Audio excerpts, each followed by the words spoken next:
Hey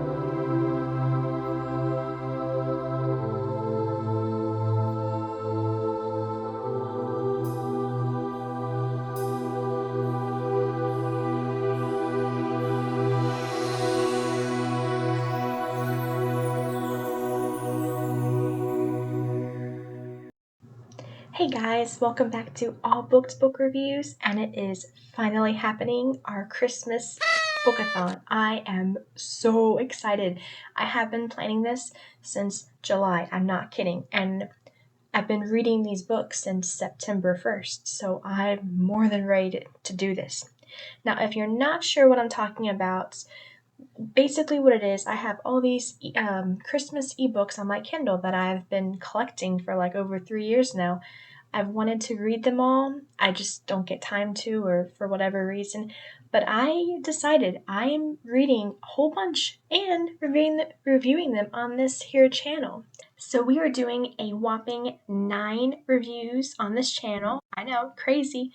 And uploads will be Mondays and Fridays. So today is our very first one for December 2nd, and again, I'm so excited. My last video, which the link is right there, I talked more about what books I would be doing and what days those uploads will be, so if you missed it or you just want a refresher, feel free, click the link, check it out. So let's go ahead and get started because I cannot wait.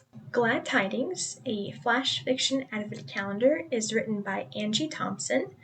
This is a standalone. There are 25 short little stories in this. Now, Angie is also the author of several other standalones, including, but not limited to, One in a Galaxy and Love Blind.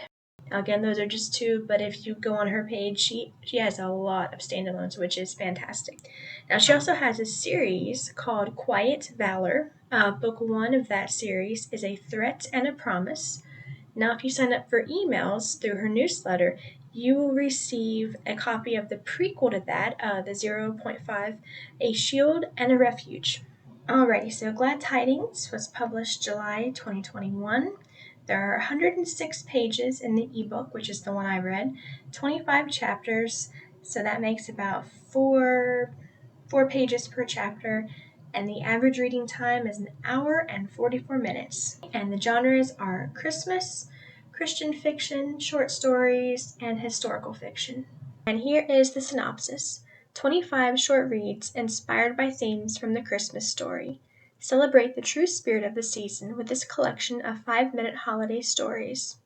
Perfect to pair with your morning coffee or binge read while curled up with a favorite blanket on a snowy afternoon.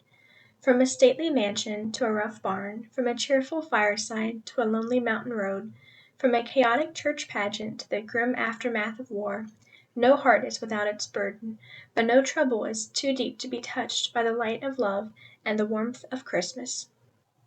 So normally whenever I do a book of short stories, I like to review each one individually and like dig down, deeper into each one. But with this one in particular, I would be repeating myself a lot. Ooh, this was so good, or this, was heartfelt, and I would do that with all of them. So I'm not going to be doing individually, I'm going to review this as a whole. And to make things clear and concise, because I have so many thoughts on this and it would be very easy to get them all jumbled, I'm going to follow my old outline I used to do, and I'm going to list the likes, and then the dislikes, and then like the overall thoughts, the end and everything, recommendations and whatnot. So let's go ahead and do the likes. There are 3 main points I want to hit on: the Christian themes, the writing style and the stories themselves, and the emotion. So for the Christian themes, wow. First, I want to start out by saying that I loved how the author just set this up, and each day represented a part of the Christmas story, the Nativity, from Luke 2.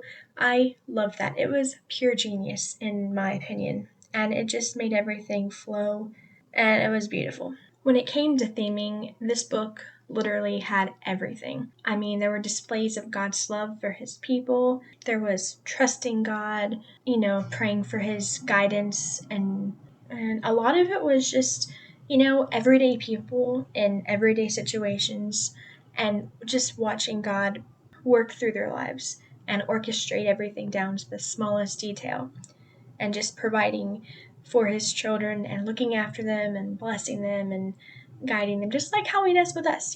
This was very, very relatable.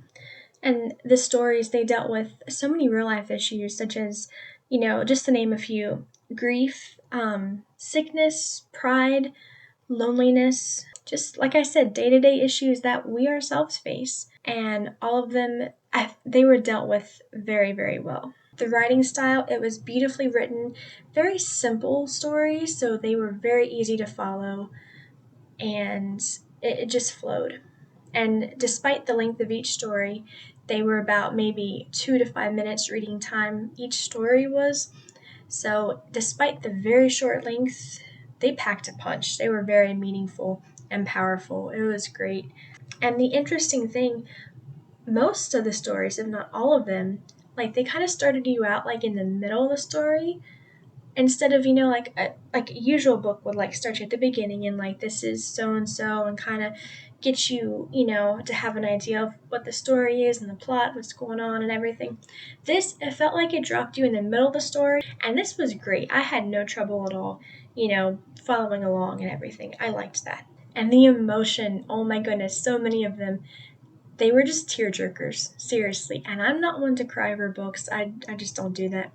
But there were a ton that, you just tugged at your heart. There's one in particular that comes to mind that it's just, it makes you smile from ear to ear, because it's just so, it's sweet and it's genuine. I was able to, kind of find one dislike that I just didn't like, and this is kind of a stretch, but one or two of the stories, they were hard to follow, but it wasn't bad. It took a bit to get into it, you know what I mean? But that's it. The rest of this was amazing. This was very, very good. So I'm going to give Glad Tidings 5 out of 5 stars. This was just amazing. I gushed all about it. So yes, it was very, very amazing. As for rereading it, actually I did reread this. The first time I read this was earlier this year, January. Actually, it was my first read for 2022, and I could not have been happier how this turned out. It was the perfect start to the year. But I wanted to reread it so, everything was fresh in my mind, because it's been a while since I read it. So absolutely, I would reread this, and I could see myself reading this again. As for the recommendations, if you like any of the following, I highly recommend you check this out. Christian fiction, more specifically meaningful Christian fiction, like that packs a punch, the kind I'm talking about.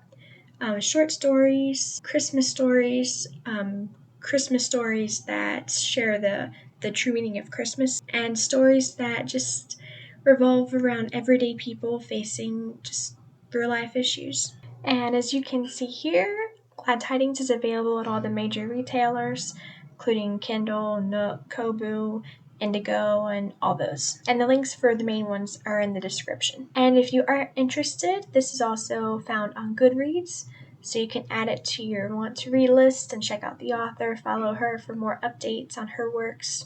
Alrighty guys, that is going to wrap up our very first of the Christmas Book-a-thon.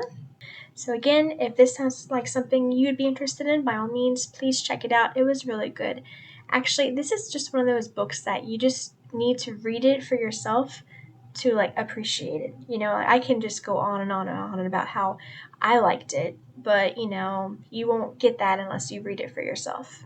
Another good thing about this, even though it's a Christmas book, you can read this year-round, actually. The messages are tried and true throughout the year. So I hope you have enjoyed this. I know I have, and I will see you guys in the next video, in which we will discuss an old-time Christmas. So I hope you all are excited for that. I know I am. So until then, happy reading!